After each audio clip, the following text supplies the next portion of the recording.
things are getting all PC again. Well, how long you think this will last?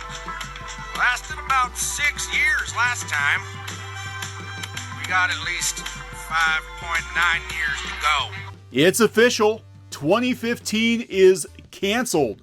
2015 is over. It's now 2020, and Ricky Gervais tore Hollywood a new one at the Golden Globes. I don't think anybody expected anything less, but I don't think they expected to be roasted as fiercely as Ricky Gervais roasted Hollywood, roasted PC culture on broadcast television, nonetheless. I mean, holy crap. So we're going to talk about the morning after Ricky Gervais tears Hollywood a new one. And then we're going to talk about how the pendulum is absolutely swinging back to what I consider normalcy. We're slowly starting to come to our senses.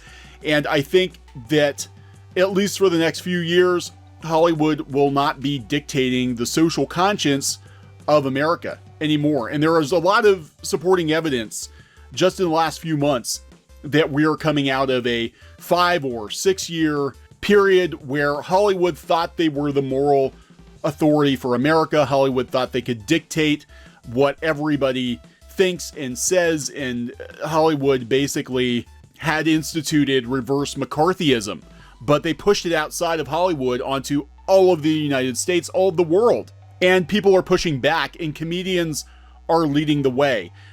They better be grateful that George Carlin's not alive, right? If George Carlin were alive and he were hosting the Golden Globes, oh my God, that would be nothing. But we're going to talk about this. We're going to talk about those unsettling things that Ricky Gervais said. We're going to talk about 2015 officially being canceled in the new year. I mean, what a way to kick off the new year that people are tired of all the, walking on eggshells for easily offended people that are going to be offended by anything, no matter what you say.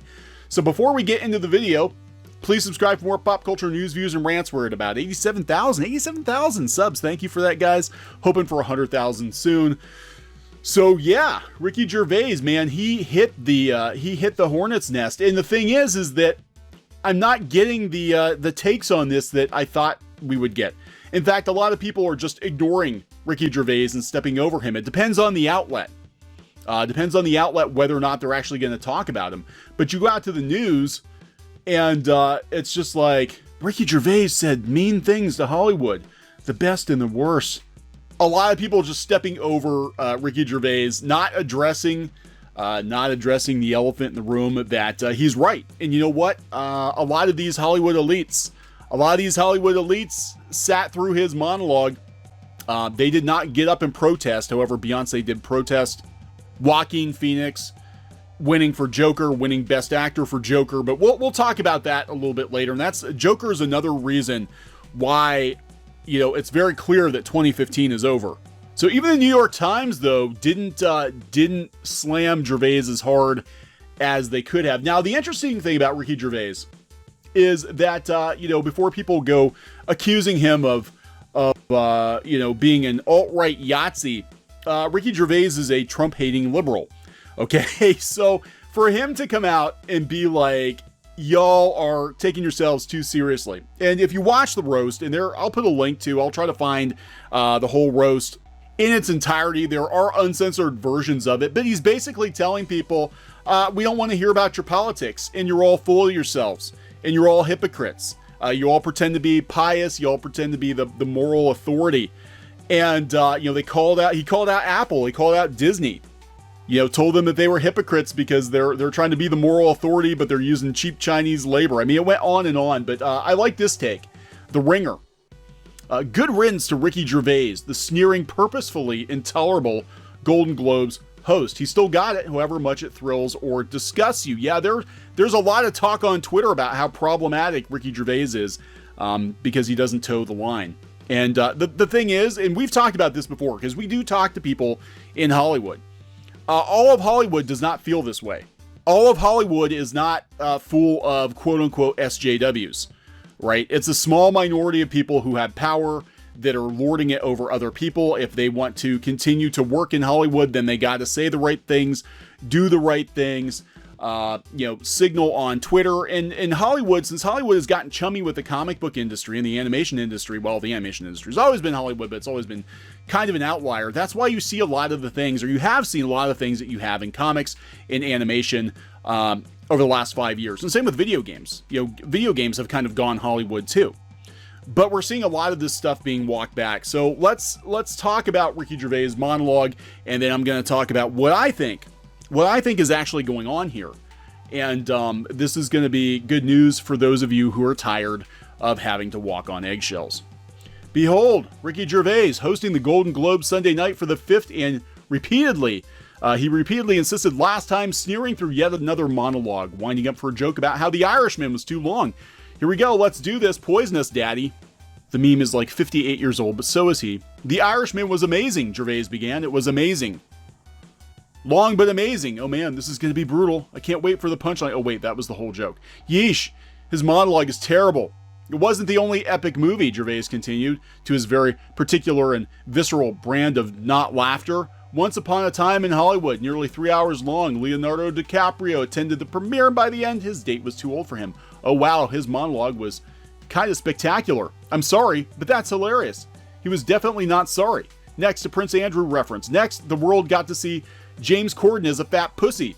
He was also in the Cats movie, but no one saw that. Next, a joke about Dame Judi Dench licking herself. Yeah, that one was like, holy crap. How did he get away with that? Was she there? I didn't see them pan the camera to her. It was so vile that triggered a rap music at the Grammys length bleep out. Almost lasted longer than The Irishman. Previously, jokes about Felicity Huffman making license plate, Joe Pesci looking like Baby Yoda, The Two Popes being a movie about pedos, and Jeffrey Epstein not committing suicide. This was one of the best lines in the whole thing. Oh, shut up.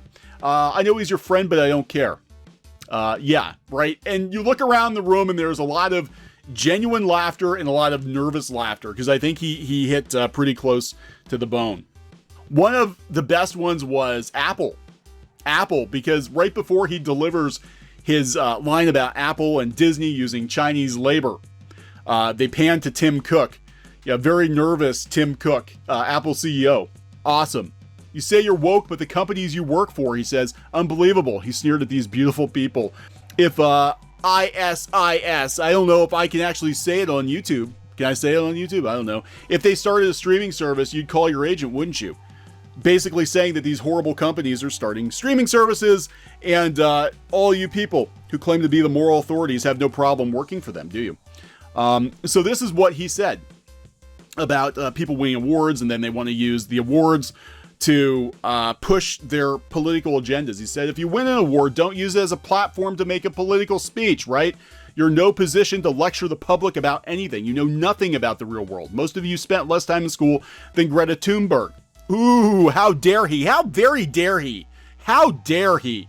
So if you win, right, come up, accept your little award, thank your agent and your God, and F off, okay? Whoa. Uh-oh. How dare you? It went on, and it was brutal, and this needs to be done. The Band-Aid needs to be ripped off. We've been living in 2015 for far too long. And like that episode of South Park from 2015, usually these spells of extreme PC culture last about 5 years, 5 to 6 years, until people get tired of it, and people want to go back to being normal again, and not have to watch every word they say, or have the thought police come and carry them off for wrongthink.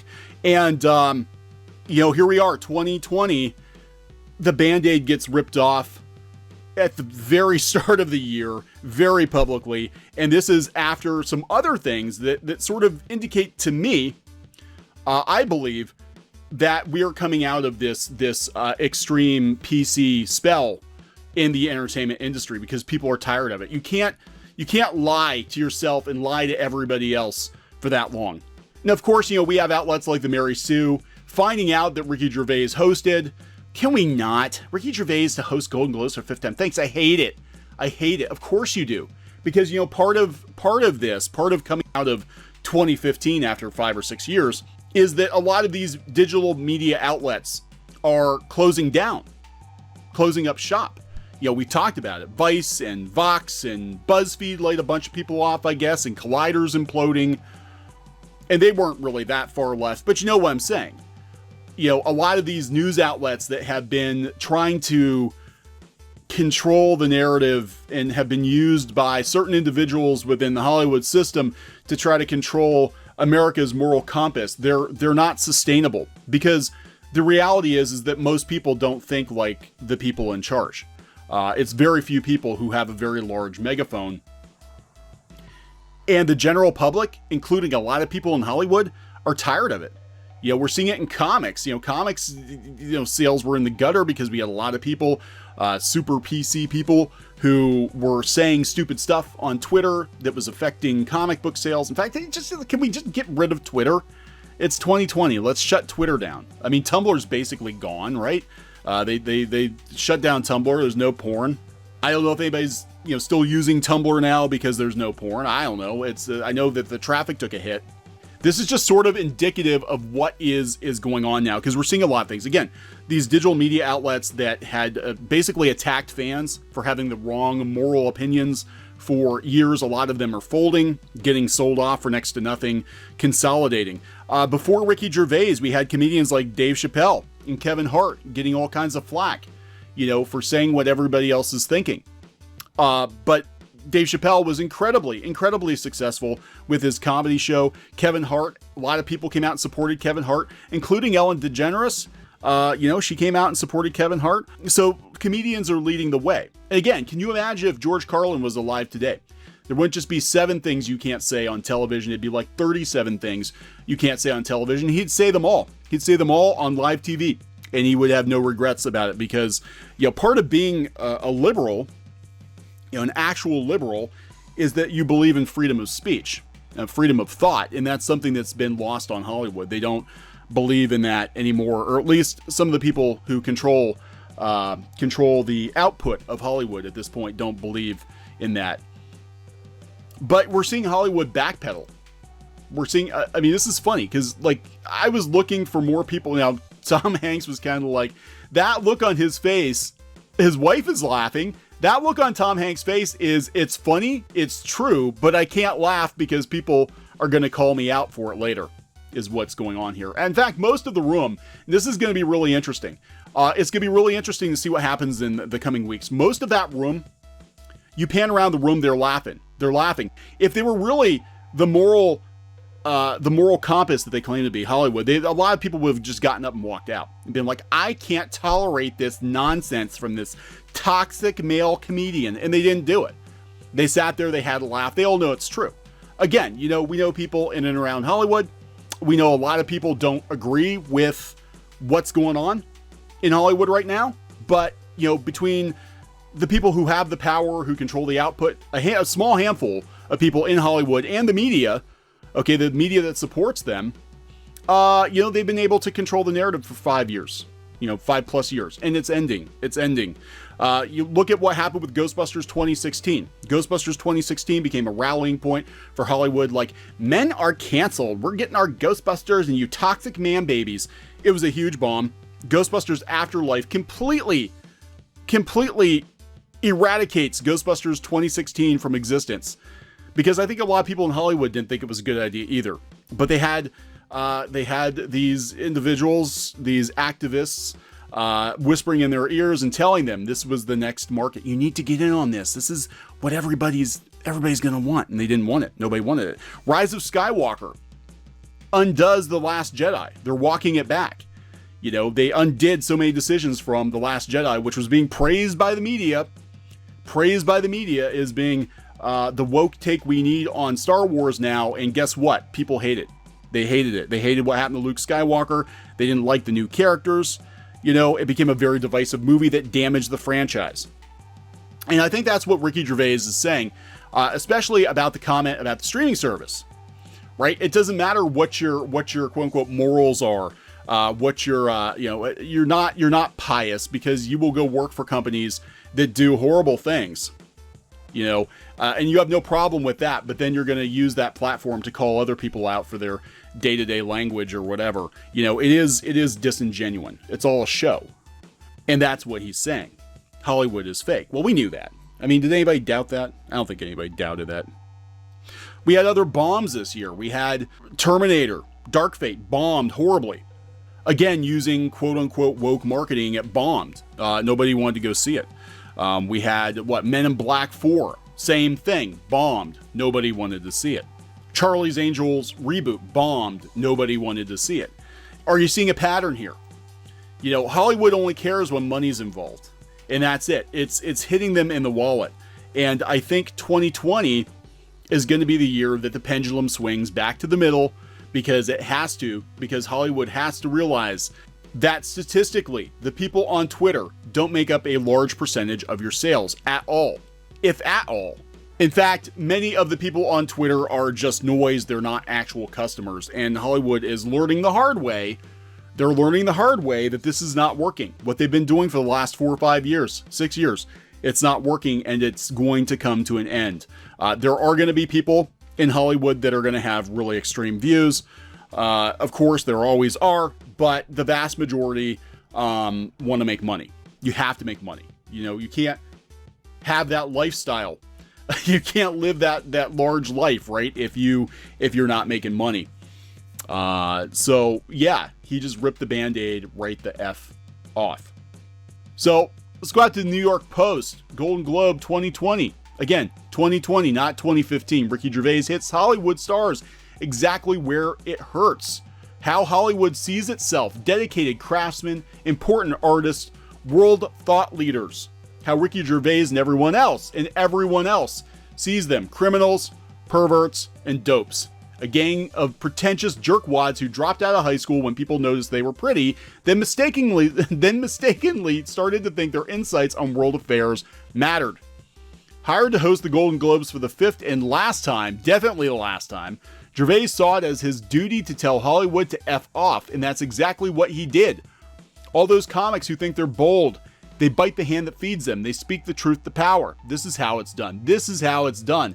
Again, R.I.P. George Carlin, we need you. We need you. But I think Ricky Gervais is carrying on Carlin's legacy. Let's have a laugh at your expense. Ricky the G warned a room full of celebrities and blowhards, and the only award show that's worth watching anymore because it's the only one that would think of hiring someone like Ricky Gervais to host it.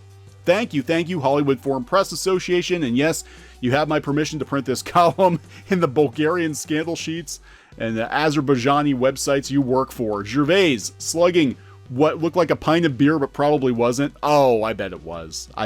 Told the swells, if the Academy Awards could fire Kevin Hart for having made offensive tweets in the past, the Globes should have taken the hint. Hello, Gervais said. Lucky for me, the Hollywood Foreign Press can barely speak English. He mentioned arriving in a limo and said Felicity Huffman made the license plate. Ouch. Yeah, I think they tried to get him canceled from the Golden Globes. Ricky Gervais says he was joking with recent transphobic tweet storm. I'm taking the piss. Oh my God, how dare you? How very dare you, Ricky? You're problematic. Ricky told a room full of people terrified of Ronan Farrow that they all have one thing in common. They're all terrified of Ronan Farrow. For good measure, he added, he's coming for you. Ooh, shot of a disgusted Jonathan Pryce. Gervais zinged Hollywood's favorite safe, comfy MC. The world saw James Corden as a fat pussy. He was also in the movie Cats. Yeah, Ricky Gervais is like the anti James Corden, isn't he? He's like bizarro James Corden. That's exactly what he is. The more eyeball bullets got fired at him, the funnier he got, plugging his own Netflix show Afterlife, which I haven't seen yet. Is it any good? Is Afterlife good? Maybe I need to check it out. Gervais noted he plays a guy who considers killing himself, but in the end, he didn't kill himself, just like Epstein. Oh my God. Pause. Gasps. Hurt feelings. Then the follow-through. Sorry, I know he's your friend. Oh. Ooh. In a room full of habitual self-deluders who enjoy telling each other the gay people weren't allowed on TV before Ellen, even though the same show flashed images of all the magazine covers that celebrated her for coming out. Yeah, right? Back in the 90s. You're a couple of decades too late. Inviting Gervais to host was like inviting a pin to a balloon party. He even went after Hollywood's race obsession. He said he rejected the idea of doing a death reel because when I saw the list of people who died, it wasn't diverse enough. It was mostly white people, and I thought, no, not on my watch. Ouch. You know what? That actually would be a headline. We talk about the media, the pop culture media, that would be a headline. Oh my God, the death list at the Golden Globes was just too white. Not enough not white people died this year. It's a tragedy. More people who aren't white need to die. You know, Gervais saved his best for the wrap-up of his opening monologue, telling Hollywood exactly what you would tell it if you ever got the chance. You're no position to lecture the public about anything. You know nothing about the real world. And then the Greta Thunberg, how very dare he. Yeah, this is great. And more of this is going to happen. I guarantee it. Guarantee it. Because there are a lot of people in Hollywood biting their tongue. So Joaquin Phoenix did win for Joker. He won Best Male Actor. Best Actor in a Motion Picture for Joker. He effing deserved it. He effing deserved it. You know, think what you will about Joker, but his performance in Joker was absolutely amazing. But it doesn't end. And again, I'm going back to the media. I'm blaming the media. They decided to ambush him in the press room. You know, Joaquin Phoenix, who walked out of an interview with a newspaper a couple of months ago, that Warner had to actually step in and ban the press from talking to Joaquin Phoenix or Todd Phillips on the red carpet at the premiere, because, you know, this is what they do. They try to catch you. They try to get you. They try to get you to say something stupid. Look at what happened to Terry Gilliam, and he played along with it, and he gave them plenty of ammo because he knew exactly what they were going to do to him. So he's like, I'm 79, I don't give a shit. But Joaquin Phoenix got tricked. The 45-year-old actor won the award for Best Performance by an Actor in a Motion Picture Drama at the 77th Annual Award Show, and was soon after brought into the press room to answer those reporters' questions. Unfortunately for those reporters, Phoenix wasn't too pleased with this step in the process, declaring he had been tricked into the room by someone who told him it was just for photos. His dissatisfaction continued when a reporter asked him about the process of preparing for his role in Joker. Isn't this old news? Phoenix snapped back. I think I've talked about this for 6 months. I mean, right? I feel like I answered those questions. You want to hear a different version of it? Okay, I could try to change it slightly, or what should I do? So he's just like, F you guys. He doesn't like the press. And more stars need to avoid the press, because the press will trick you into saying something that they can use to create clickbait headlines. You know, Beyonce, though, she wouldn't stand up for Joaquin Phoenix. She wouldn't. Everybody else did, but she wouldn't, because she's got her principles. She's got her Hollywood principles, doesn't she? Blink and you miss it, though. Maybe she just hadn't gotten up yet. Maybe that dress is really hard to stand up and sit down in. Maybe she had to pee. Maybe that's why she didn't stand for Joaquin Phoenix. But anyway, the times are a-changin', and I think we're coming to an end of this particular PC snap in pop culture. I'm sure the pendulum will swing back again in another decade or two, but I think we're definitely coming out of it. And I gotta tell you, I'm looking forward to a lot of the movies and TV shows and animation coming out this year. I think it's going to be a good year. So please subscribe for more pop culture news, views, and rants, and we'll talk to you guys later. Hey guys, thanks for watching Clownfish TV. Please consider supporting the channel. Go to clownfishsupport.com. That's clownfishsupport.com. And if you want to join our community, go to clownfishtalk.com. That's clownfishtalk.com. Please subscribe, ring the bell for notifications. We will talk to you next time.